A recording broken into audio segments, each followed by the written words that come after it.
Hey gang, Dead Girl here. I just wanted to say, first of all, I apologize for not having a video up the past week or so.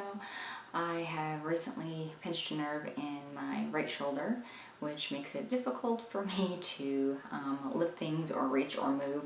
So it's been kind of hard to actually sit upright, to be honest with you. So first of all, apologies. I'm hoping that you guys are still with me, so thanks for hanging out, thanks for watching this video.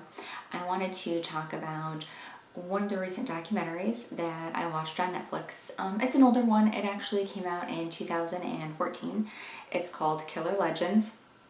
It basically covers the origins of some urban legends that are linked to some true crimes.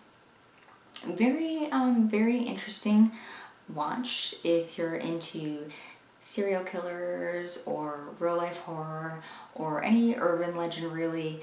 This is something that you're going to want to check out. It's something that I enjoyed. It gave a lot of history, a lot of information. It did leave some unanswered questions. It does talk about Cropsey, who was an escaped mental patient in New York. It covers how, he would snatch children and murder them. That also relates to an urban legend that popped up. They also talk about some babysitter murders. If you remember, there was the old urban legend of a babysitter sitting home, watching some children, the phone would ring, it would be a male caller asking, have you checked the children lately? She would be scared and hang up and call the cops, and the cops would be like, oh no, it's coming from inside the house. This inspired a couple of movies. When Stranger Calls is one of them. So they do kind of touch base on that. They also go into what the reality is, where those urban legends came from. Very interesting facts. Goes back to the 1950s. So I'm not going to give much away on that one because it is interesting. So it's definitely something that you would want to check out. It also talks about a gentleman who became known as the Candyman.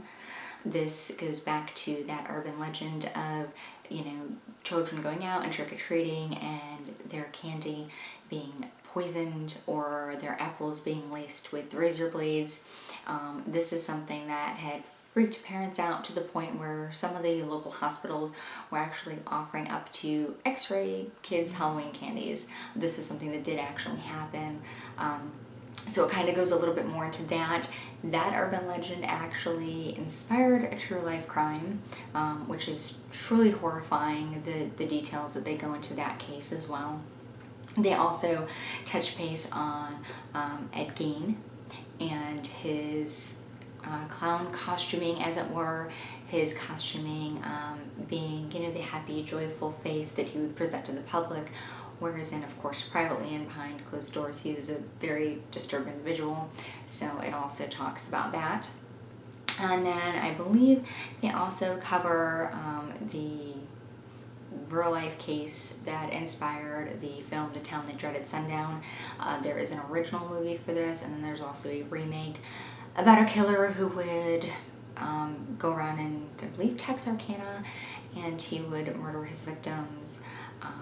There was some rape involved. It usually involved, kids, in their cars making out, and of course you hear something outside the window, and it touches base on that old, the hook on the car door.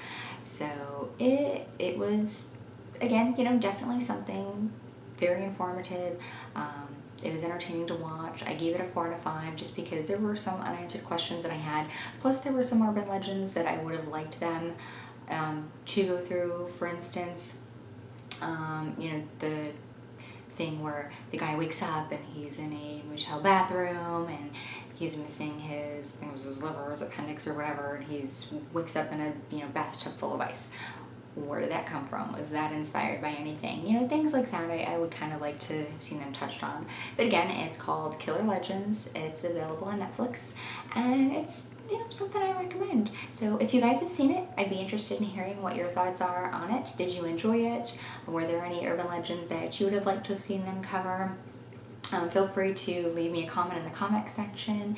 Again, thank you guys so much for watching. If you haven't done so, hit the subscribe button, give the video a like, and I will see you guys next time.